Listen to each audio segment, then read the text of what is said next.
ज्ञानामृतेन लोकानां कष्टोच्छेदविदाहिने ऐदां युगेन वीराय नमो वल्लभसूरये।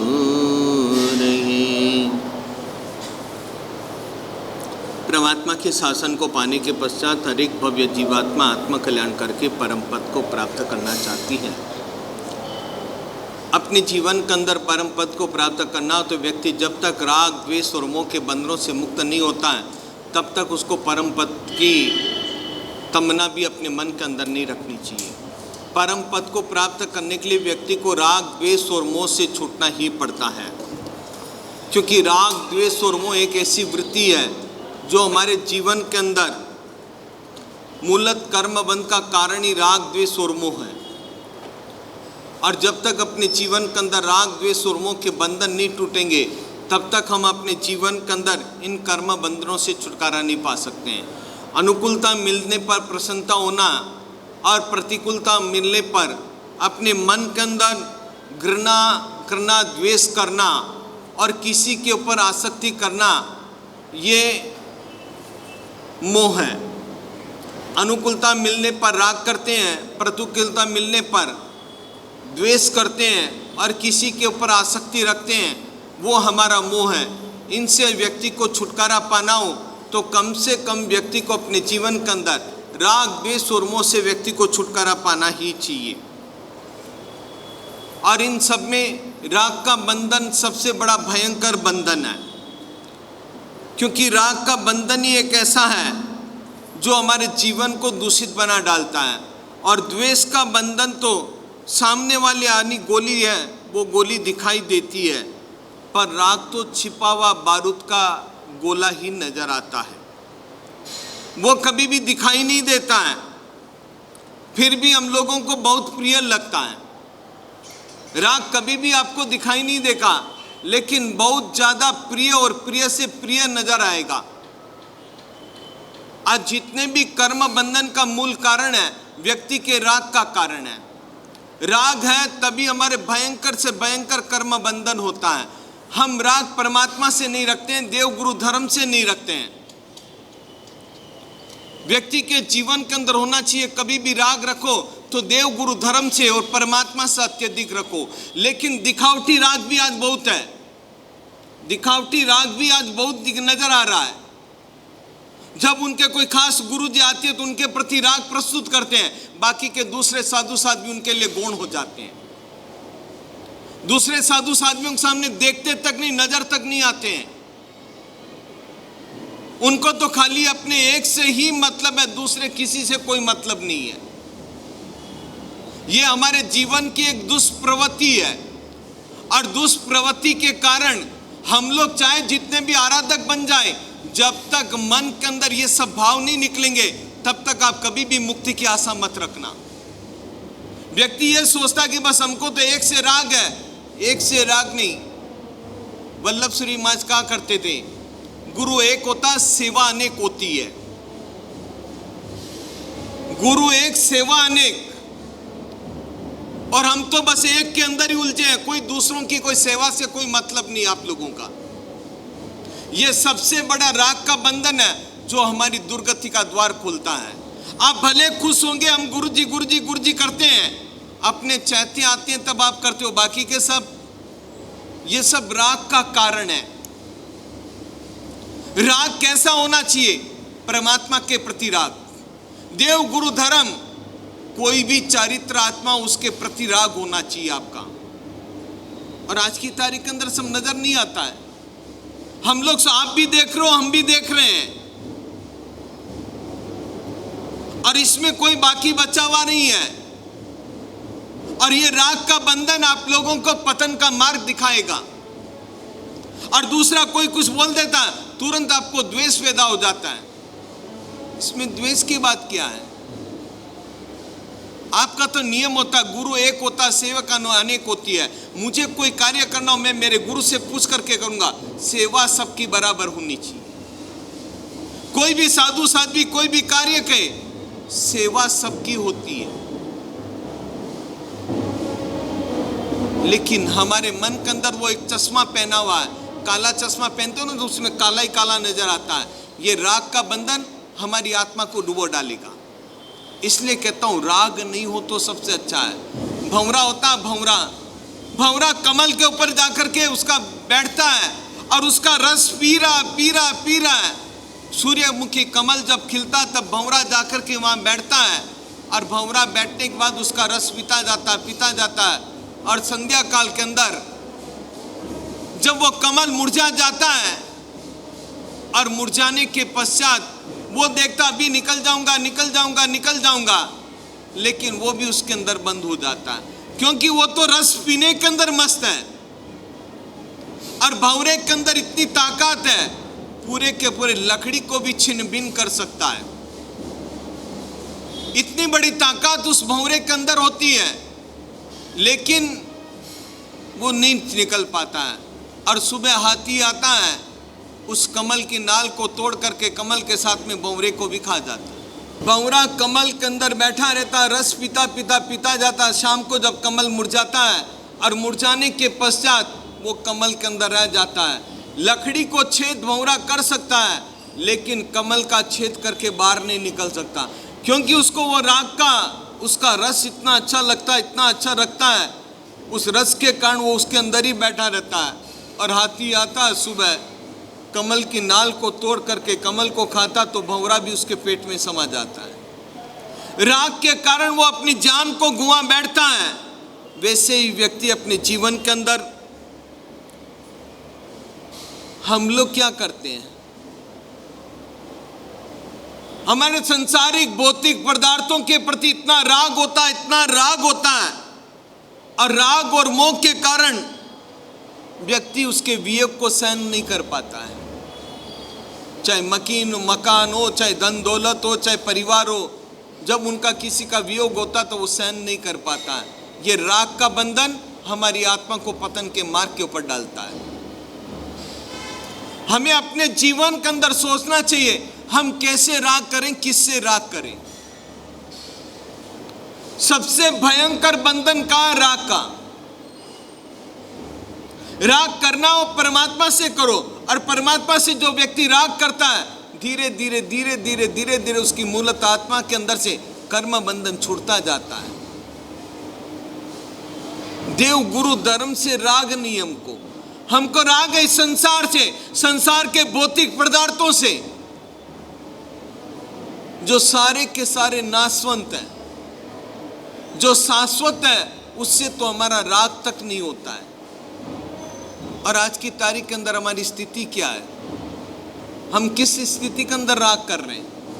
और राग है तो वहां द्वेष स्वतः ही आएगा, और जहां आसक्ति है, मोह का कारण आसक्ति, और आसक्ति भी कर्म बंधन का मुख्य कारण बन जाती है हमारे जीवन का। हमें किन किन पदार्थों के प्रति आसक्ति, क्या कभी हम लोग सोचते हैं अपने जीवन के अंदर? ये राग द्वेष और मोह, इसी कारण व्यक्ति भव भ्रमण के अंदर भटकता है। और राग और द्वेष के कारण ही हमारी आत्मा भटकती जाती है। और राग किन कारण से होता है? राग के 4 तथ्य है, जिसको हम कसाई कहते हैं। इसके कारण से हमारी आत्मा भी पतन के मार्ग की ओर जाती है। कसाई क्रोध, मान, माया, लोभ। क्रोध कैसा हमारे जीवन के अंदर? राग के कारण व्यक्ति को क्रोध आता है।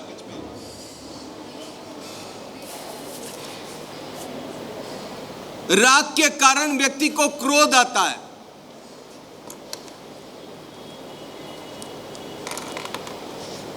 और क्रोध के कारण हम लोग व्यक्ति जीवन के अंदर आगे नहीं बढ़ पाते। क्रोध कैसा होता है?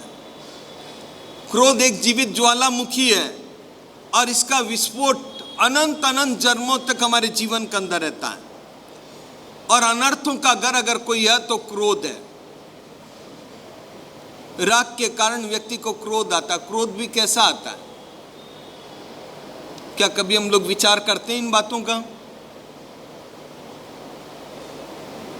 क्रोध से हमारी आत्मा का पतन हो जाता है, और व्यक्ति जीवन के अंदर सोचता तक नहीं है कि क्रोध क्यों आया। राग के कारण क्रोध आया। हमको क्रोध क्यों आता है? हम लोगों को क्रोध क्यों आता है? क्यों आता है भैया? हाँ, कोई बात ना माने, और एक कारण तो नहीं है। और किस कारण क्रोध आता है? किस कारण आता है? हाँ, अच्छा, और कोई हमारा कहना न माने तो भी क्रोध आता है, समय पर काम नहीं हुआ तो भी क्रोध आता है, गलत कार्य करता है तो भी क्रोध आता है। क्यों आता है? राग के कारण क्रोध आया आपको। अगर आप यहां से रवाना हो रहे हो, चाहे एयरपोर्ट जा रहे हो, चाहे रेलवे स्टेशन जा रहे हो, और वहां कम से कम 1 या 1.5-2 मिनट लेट पहुंचकर गाड़ी निकल गई तो, फ्लाइट निकल गई तो क्या होगा? किसके ऊपर क्रोध करोगे आप? ड्राइवर के ऊपर। क्रोध क्यों करते हैं? किस कारण से करते हैं? क्या कारण आपका क्रोध करने का? हमें क्रोध क्यों आता है?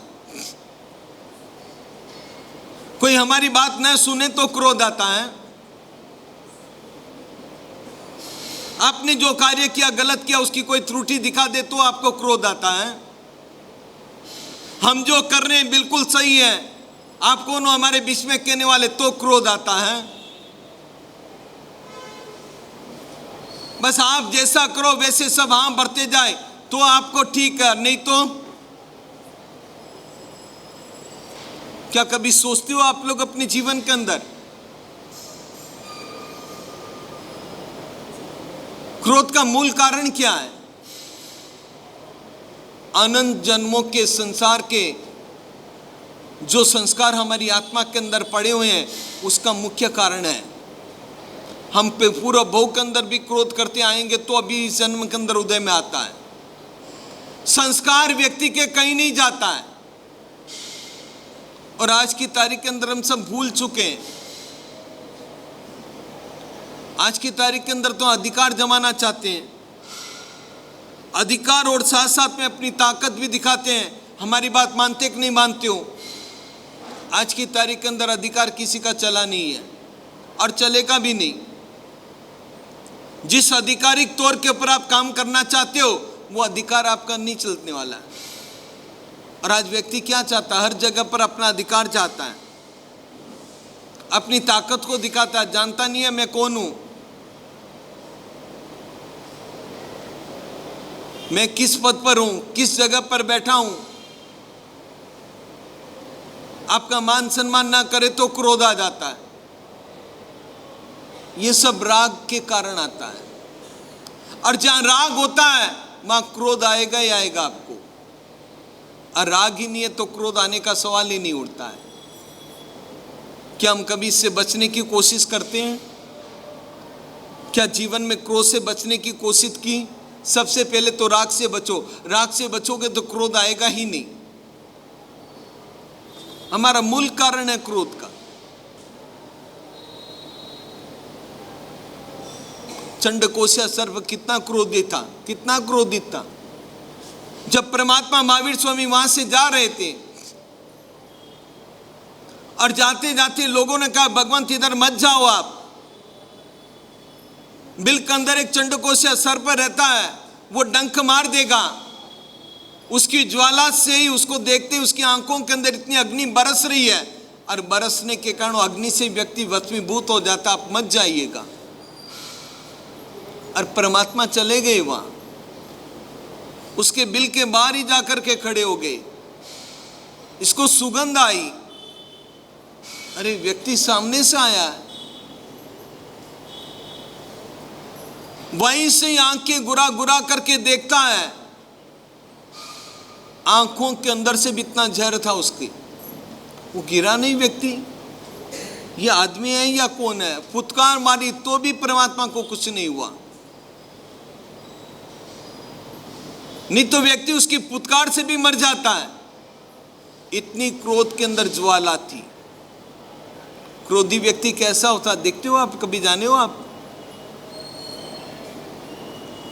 अमेरिका के अंदर एक रिसर्च हुआ था। एक क्रोधी व्यक्ति का खून निकाला गया इंजेक्शन में लेकर के, एक खरगोश के शरीर के अंदर क्रोधी व्यक्ति का खून चढ़ाया गया और चढ़ाने के 10 मिनट बाद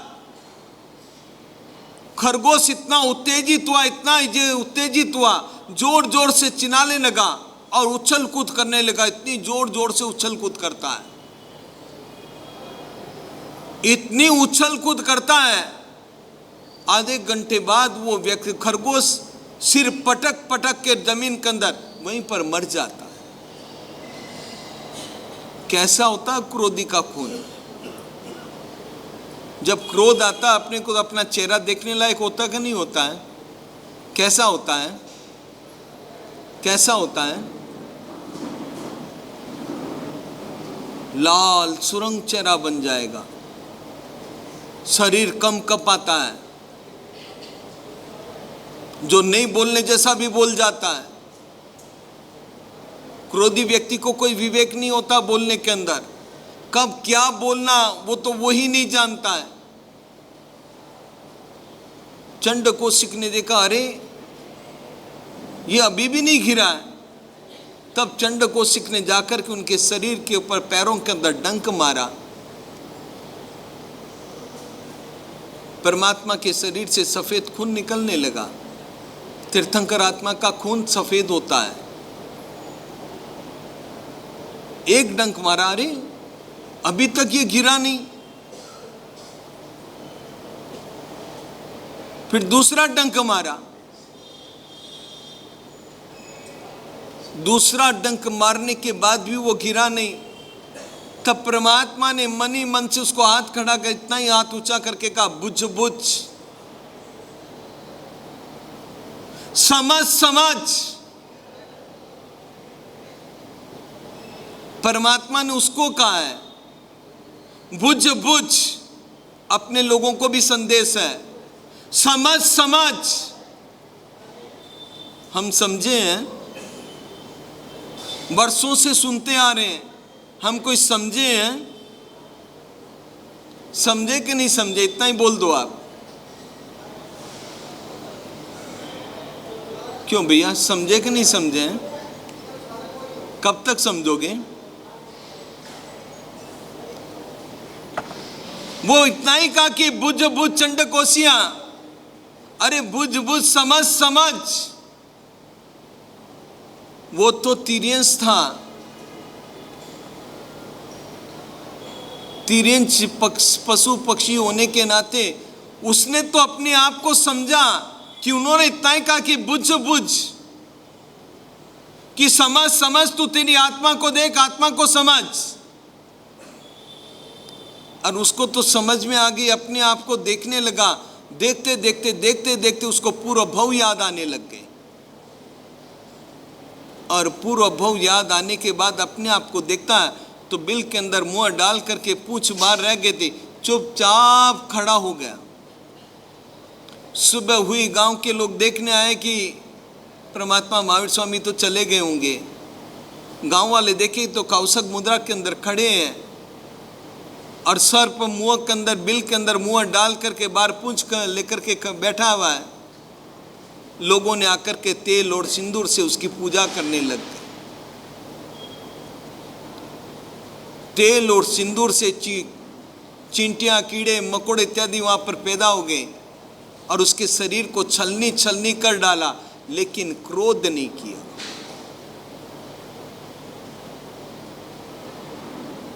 उसने अपने आप को समझ लिया। और हम कब समझेंगे भैया? कब समझेंगे? अपनी आत्मा की ओर देखिएगा, अपने आप को जान करके देखिएगा, तब पता चलेगा कि राग का बंधन कितना दुष्कारक है। कम से कम अपने जीवन के अंदर राग के बंधन से दूर हटेंगे तो क्रोध स्वतः ही अपने आप से जीवन से दूर हट जाएगा। राग के बंधन से, राग द्वेष और मोह के बंधन से दूर हट करके हम भी हमारी आत्मा का कल्याण करें इसी मनोभावना के साथ। जिन आज्ञा विरुद्ध कुछ कहा तो मनोवचन काया से मिच्छामि जाता, और देवता मर करके देव गति में नहीं जाता। त्रियंच जीव त्रियंच पने में मर करके कई बार बहुत लंबे समय तक उत्सर्पणियों कालों तक में भी, उत्सर्पणी अवसर्पणी कालों में भी लगातार एक त्रियंच पने की पर्यायों को पालता रहता है, पाता रहता है। या फिर वह उसी के उसी ही पर्याय में जीता रहता है, मरता रहता है। और ऐसी दशा एक इंद्रिय जीवों की ज्यादा होती है।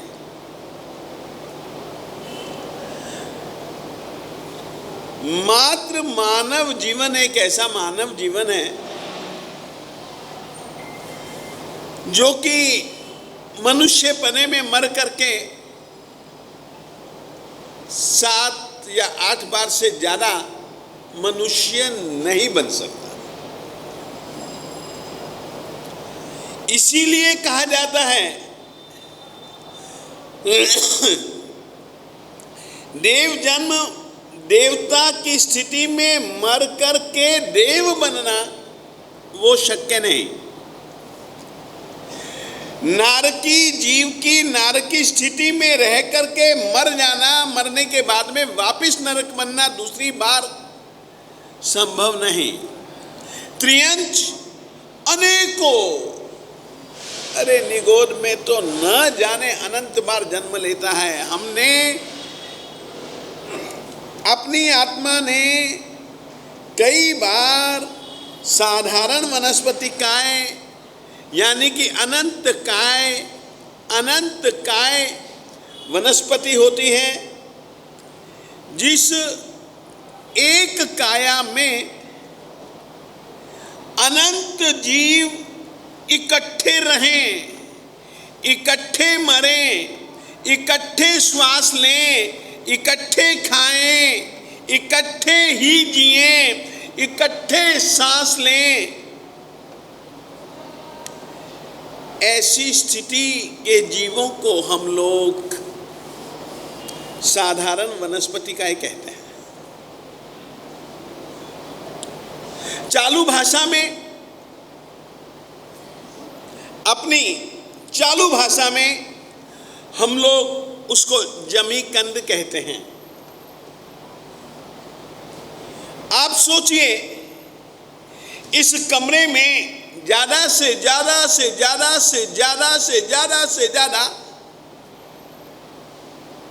1000 आदमी बैठ सकते हैं। अब 1500 आदमी आ गए, बैठ तो नहीं सकते, खड़े रह सकते हैं, थोड़ा सा आराम होगा।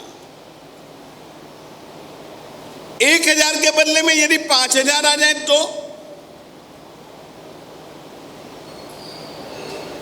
10,000 आ जाए तो 25,000 आ जाए तो, और इतने से शरीर में अनंत जीव आ जाए तो कितनी पीड़ा होगी।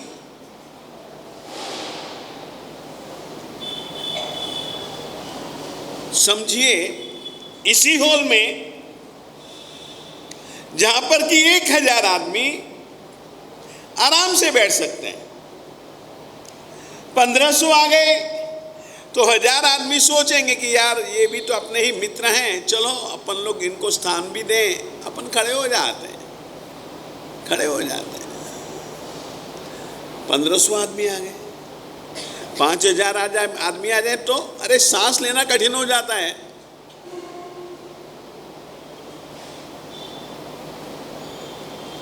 दस 10,000 आ जाए तो अब तुम सोचो आलू,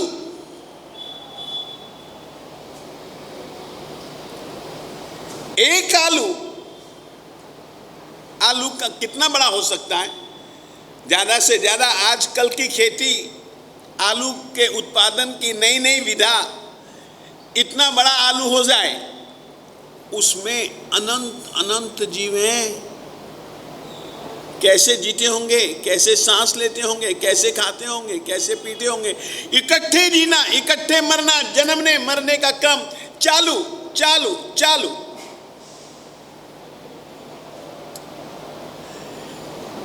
एक श्वास लेने में कितनी बार जीव मर जाता है और जी जाता है।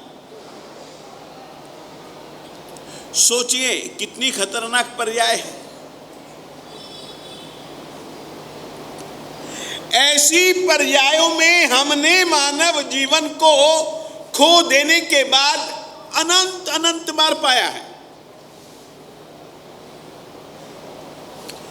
और ये तो फिर भी मैं आपसे कह रहा हूं साधारण, निगोद की तो कहानियां ही जुदा है। और ऐसे निगोद के अनंत गोले लोक में भरे हुए हर जगह। सोचिए कितना अपन लोगों ने पुण्य कमाया होगा कि अपन लोगों को ऐसे जीवों से भरे हुए अनंत काय में से निकल करके, सूक्ष्म निगोद में से निकल करके, कभी हम निकले नहीं ऐसी अव्यवहार राशि में से, जहां से, जिस निगोद में से तुम कभी नहीं निकले, कभी नहीं निकले, अनादिकाल से वहीं पर हैं।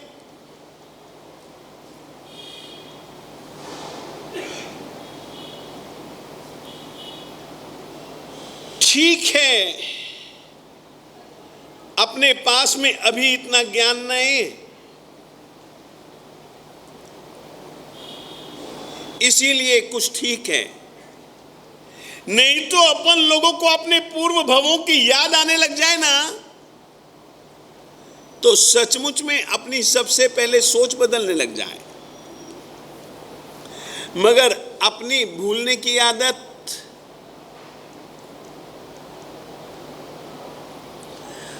आत्मा भूलता नहीं है। वो अनुभव दब करके तुम्हारी आत्मा में रहते हैं।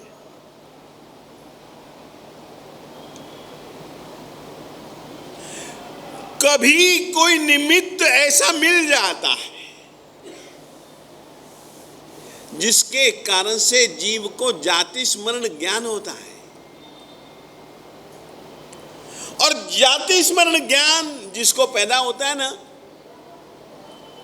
वो यदि टिक गया ना जाति स्मरण ज्ञान, तो अपनी भी जिंदगी की दिशा बदल जाएगी। एक छोटी सी बात बताऊं, अभी मेरे साथी मुनिराज ऋषभ जी ने कहा, चंड कौशिक की बात याद दिलाई, कितना क्रोधी था, मगर उसको अपने पूर्व जीवन की याद आ गई। अरे ये दयालु, इसने मुझको पूर्व जीवन में जो मैंने गलती की वो मुझको याद दिला दी, बुझ और पूर्व भव में किए गए गुस्से का परिणाम कई भवों से देख करके इतना उसके दिल में उद्वेग पैदा हुआ, अपनी गलती के प्रति, अपनी गलती के प्रति जिंदगी भर के लिए गुस्सा छोड़ दिया उसने।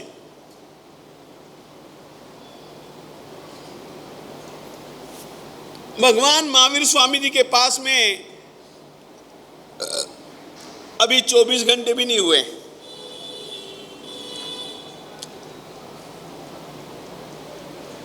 बारह 15 घंटे ही हुए होंगे।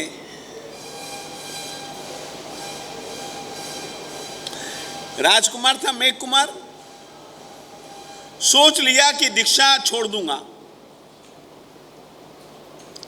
ये परेशानी नहीं भोगने की। सुबह हुई, रात को सोचा, सुबह हुई, परमात्मा के पास में गया, दीक्षा स्वरूप जो ओघा दिया था वापिस देने का भाव पैदा प्रकट किया, सारी कहानी बतलाई। परमात्मा ने कहा, मेघ तू पहले हाथी था पूर्वभव में, तूने इस रीति से एक जीव खरगोश की रक्षा की थी, उसके कारण से तू त्रियंच गति से निकल करके मनुष्य गति में ही नहीं, राजा श्रेणिक के पुत्र के रूप में पैदा हो सके ऐसा तूने पुण्य बांधा।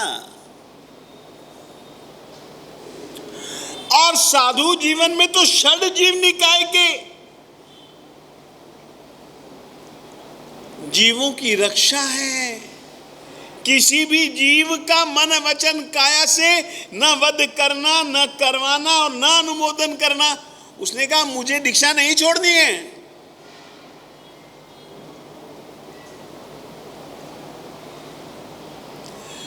तुमसे मैं तुमको तुम्हारा पूर्व जन्म की बात याद करने के लिए नहीं कहता हूं। तुम कभी भी जब अपने जीवन साथी पर गुस्सा करो, जीवन साथी या तो पति होगा या पत्नी होगी, गुस्सा करने का अवसर आए, 5 दिन पहले जो तुमने उसके साथ में लड़ झगड़ करके जो परिणाम पाया उसको याद करो कि किस तरीके से रूठे थे तुम, रूठी थी वो, किस तरीके से कसमें वायदे निभाने की बातें करने वाले तुम लोग किस तरीके से एक दूसरे के प्राण के प्यासे बन गए थे। एक दूसरे की प्रशंसा के पुल बांधने वाले गालियों के पुल बांध रहे थे। याद करो, और उसको याद करके और गुस्से के परिणाम जो 5 दिन रूठे रूठे रह करके जो तुमने उदासीनता पाई उसको याद करो। क्या फिर गुस्सा करने को मन करेगा? कुछ तो बोलो, हाँ या ना। पूर्व जीवन की घटना को याद करके जीवन में गुस्सा नहीं करना है। हम पूर्व जीवन की घटना को याद नहीं कर सकते।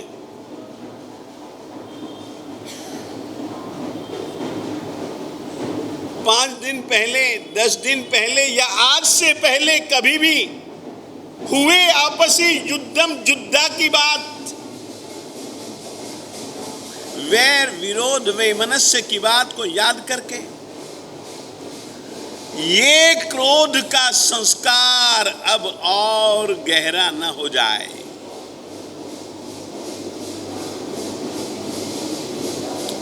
इस क्रोध रूपी शल्य ने हमारी आत्मा का बेहद अहित किया है। इस बात को याद करके भी तुम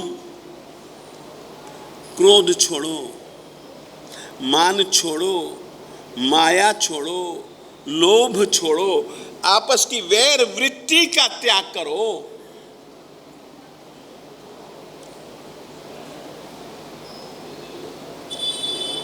तो आत्मा के बदलते देरी नहीं लगती, कर्मों के बदलते देरी नहीं लगती। कभी कभी खराब यादें, बुरी यादें हमको बुराई के मार्ग से रोक लेती हैं। कषायों की यादें हमको कषाय करने से रोक लेती हैं। वैर विरोध वैमनस्य के परिणामों की बातें हमारी आत्मा को वैर विरोध वैमनस्य के विद्रोह के मार्ग पर जाने से रोक लेते हैं, परंतु हमारी इन वृत्तियों का एक स्वरूप मैं आपको कहना चाहता हूं। जब गुस्सा आता है ना, तो आपको पुरानी यादें ही नहीं रहती, फिर नई यादों के चक्कर में तुम लोग घूमने लग जाते हो। जब कोई वैर विरोध का प्रसंग बनता,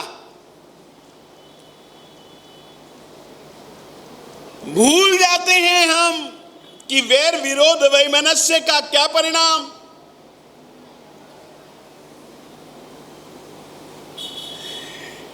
भूल जाते हैं हम अभिमान के चक्कर में कि अभिमान का क्या परिणाम मरीचि के जीव को भुगतना पड़ा। चोरी जैसी तुच्छ एक बार की चोरी, केवल हीरे रत्न पन्ने माणिकों की चोरी, तीर्थंकर का आत्मा का अपहरण करने का, करवाने का अवसर ले आएगा। चोरी का इतना बुरा परिणाम तीर्थंकर की माता को जगत जननी कहा जाता है। ये अवसर खो बैठी देवानंदा, और हीरे पन्ने माणिक जो चुराए, डिब्बी चुराई, वो हीरे पन्ने माणिक मोती यदि वो पहन भी लेती या पहने भी, कब तक वो उससे अपने शरीर को सजा सकती थी? केवल एक भावना, परंतु उसका परिणाम कितना बुरा। इसीलिए यहां लिखी थी एक लाइन, बंद समय चित्त चेतिए रे, उदय शो संताप सलूना।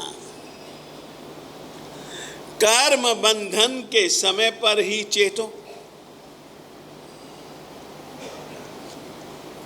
एक पल भी परमात्मा गफलत में ना बिताने की बात करने वाले परमात्मा हर पल सतत जागृत रहने का संदेश इसीलिए देते हैं कि तुम तुम्हारा हित को सिद्ध कर लो, कम से कम मानव जीवन के बाद। तो ये हमारा जीव त्रिपृष्ठ का जीव, सातवीं नरक, सातवीं नरक से वाकई शेर बना, शेर के बाद में फिर चौथी नरक। इस तरीके से भवो भव भवो भव भवो भव घूमता हुआ कभी मनुष्य जीवन पा लेता है। संतों की संगति से कुछ पुण्य कमाने का अरमान पैदा कर लेता है, पुण्य कमा लेता है। तो जो धनंजय राजा था, धारिणी उसकी पत्नी का नाम था, उसके यहां पर यह पैदा हुआ। जब यह गर्भ में आया तब मां ने 14 सपने देखे, फलादेश जाना तो जाना कि ये चक्रवर्ती का जीव है। माता पिता ने अपने पुत्र का नाम प्रिय मित्र रखा। ये वही प्रिय मित्र है जिसके विषय में परमात्मा ने घोषणा की थी आदिनाथ स्वामी जी ने कि यह मरीचि का जीव प्रिय मित्र नाम का चक्रवर्ती बनेगा। और चक्रवर्ती पने के सूचक 14 सपने धारिणी माता ने देखे। नाम प्रिय मित्र बड़ा होता जा रहा है। एकदा उनके नगर में एक महात्मा जी आए, जैन साधु महात्मा, अपने शिष्य परिवार के साथ आए। ठहरे किसी उद्यान में। पहले भवनों में कम, खंडहर भवनों में ज्यादा, बगीचों, शमशानों, पेड़ों के नीचे, नदियों के किनारे गंदे गंदे गंदे गंदे गंदे गंदे बदबूदार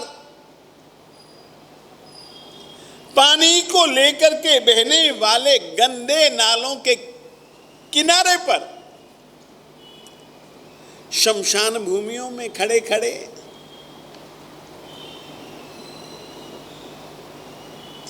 रह करके चौमासा बिताने वाले, दिन और रात उपसर्ग सहन करने वाले, देह के प्रति निर्ममी, निर्मोही, निःस्पृही साधक साधुओं के कहानियां आगमों में बहुत आते हैं। मुनिराज पधारे, बगीचे में रुके। राजा धनंजय को पता लगा कि अपनी नगरी के बाहर पधारे हैं, तो ये अपनी पट्ट रानी धारिणी के साथ गुरुजी के पास में गया, गुरुजी को वंदना की। गुरुजी धर्म देशना देते हैं। धर्म देशना में संसार का स्वरूप बतलाते हैं।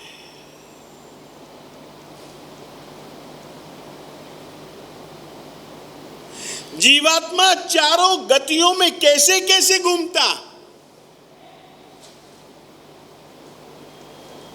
किस किस गति में इस जीवात्मा ने कैसे कैसे भयंकर दुख पाए हैं। अब देखो, तुमको दुखों की कहानी में कहना चाहता हूं।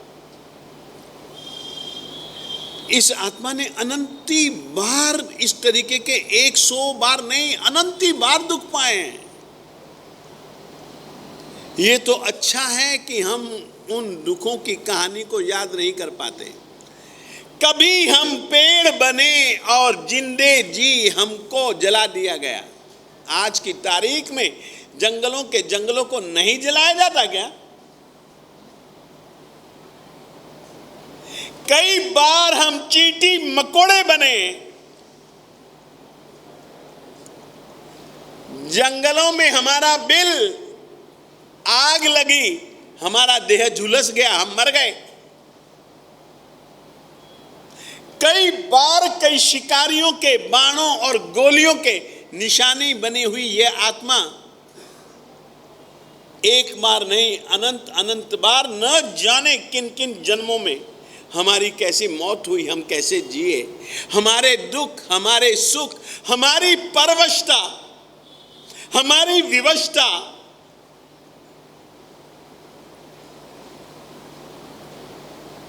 बोल नहीं सकते थे हम।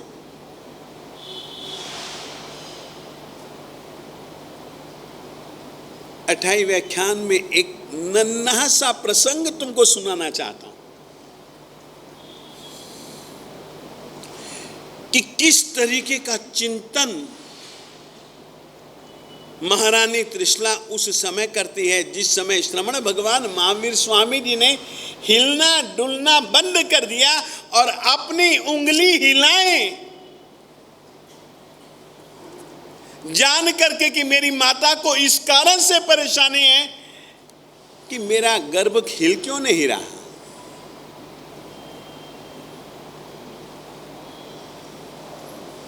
बस वो क्या क्या सोचती है,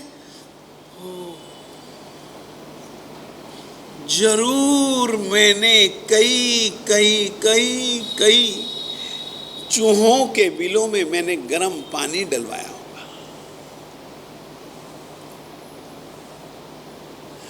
पंछियों की मैंने हिंसा करवाई होगी,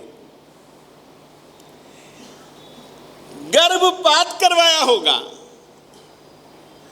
बच्चों को माताओं से, माताओं को बच्चों से हमने जुदा किया होगा। आज मेरी यह हालत इसलिए हो रही है।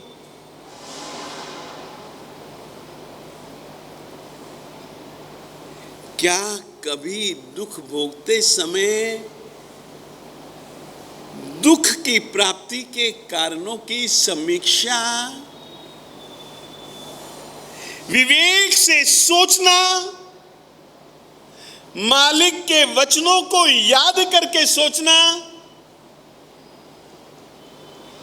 हमारी जिंदगी की दशा और दिशा दोनों को बदल सकता है मेरे देवताओं। मगर हमने भी कसम खाई है, सोचना ही नहीं है मालिक के वचनों को लेकर के, रूलेंगे नहीं, भटकेंगे नहीं, दुख परेशानियां नहीं भोगेंगे तो क्या करेंगे हम लोग?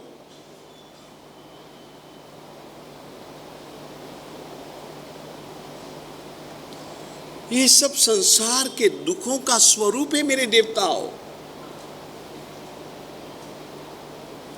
मुनि जी समझा रहे थे, सुनते सुनते ही धनंजय राजा का दिल बदला।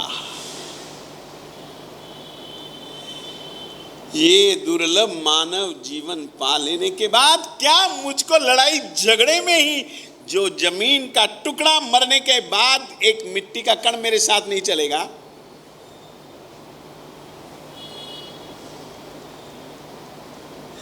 सुवर्ण मुद्राओं की तो बात छोड़ दो, अरे यार हाथ में पहनी हुई अंगूठी भी लोग उतार लेंगे।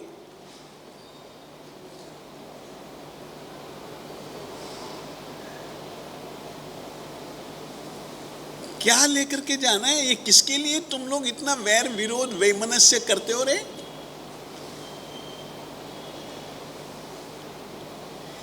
किस बात को लेकर के तुम इतराते हो?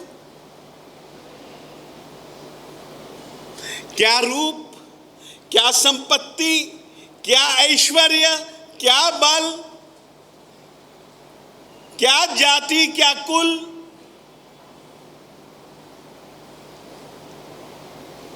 किसका बल टिका है आज तक?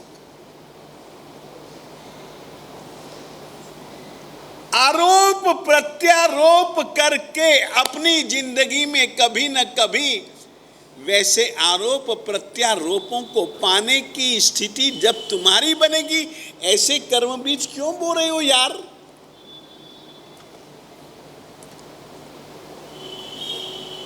क्या कभी सोच पैदा होती है मेरे देवताओं?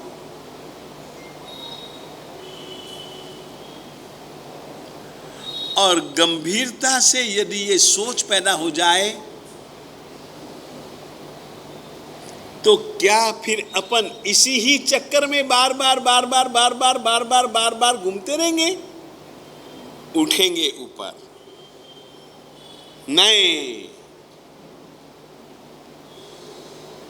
अभी तक गंवा दिया सो गंवा दिया, अब आगे के लिए जागेंगे हम। मन तैयार होगा मेरे देवता। धनंजय राजा का मन ऐसे ही तैयार हुआ। गुरु की वाणी सुनते सुनते उसने गुरुजी से प्रार्थना की, साहब ये मेरा बेटा है, प्रिय मित्र, राज्याभिषेक कर देता हूं और आपके पास आकर के दीक्षा लेना चाहता हूं। वाणी इसीलिए ही जिन वाणी सुनने का हर रोज का क्रम बनाने के लिए नियम विधान, स्वाध्याय के लिए विधान, इसीलिए तो परमात्मा ने बनाया कि हर रोज सुनो, जिनवाणी सुनो, ताकि जिनवाणी को सुनते हुए तुमको तुम्हारी आत्मा का हित हमेशा ख्याल रहेगा।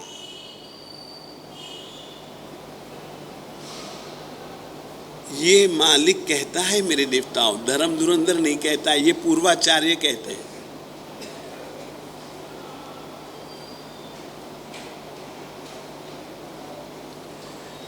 जिनवाणी को सुनकर के दिल के अंदर एक वेग बनेगा। आज भावना का प्रवाह तुम्हारे दिल में मंद है, कभी न कभी सुनते सुनते यही भावनाओं का प्रवाह तीव्र बनेगा और भावनाओं के तीव्र वेग में बहकर के बहुत सारे दुर्गुण, बहुत सारी स्वयं की बुराइयां बह जाएंगी।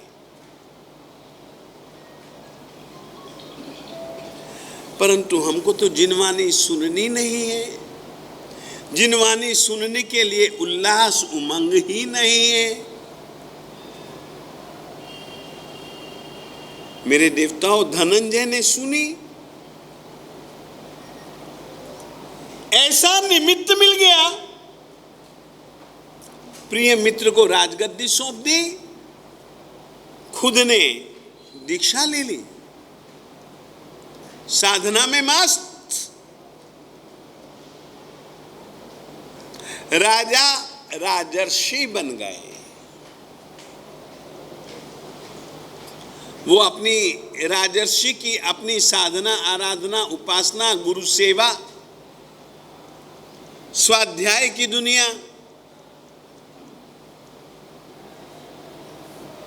को भूल करके अपने आप को याद करने में और अपनी याद करके अपने कर्मों को खपाने की साधना में निरंतर आगे बढ़ने लग गए। और इधर से ये मरीचि का जीव राजा बन गया, प्रजा का पालन करने लगा। एक दिन राजसभा में बैठा था, बड़ा प्रतापी था, नाम था प्रिय मित्र, और सचमुच में मित्रों का प्रिय मित्र था ये। उसके बहुत सारे राजा लोग दोस्त ही दोस्त थे, प्रिय साथी थे।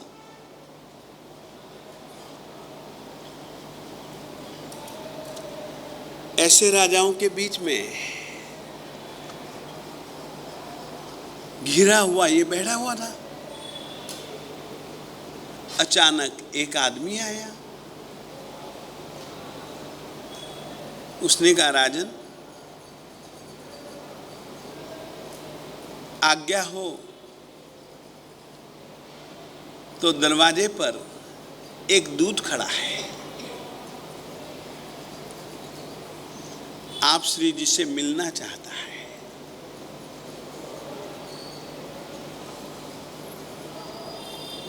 कुछ संदेशा लाया है।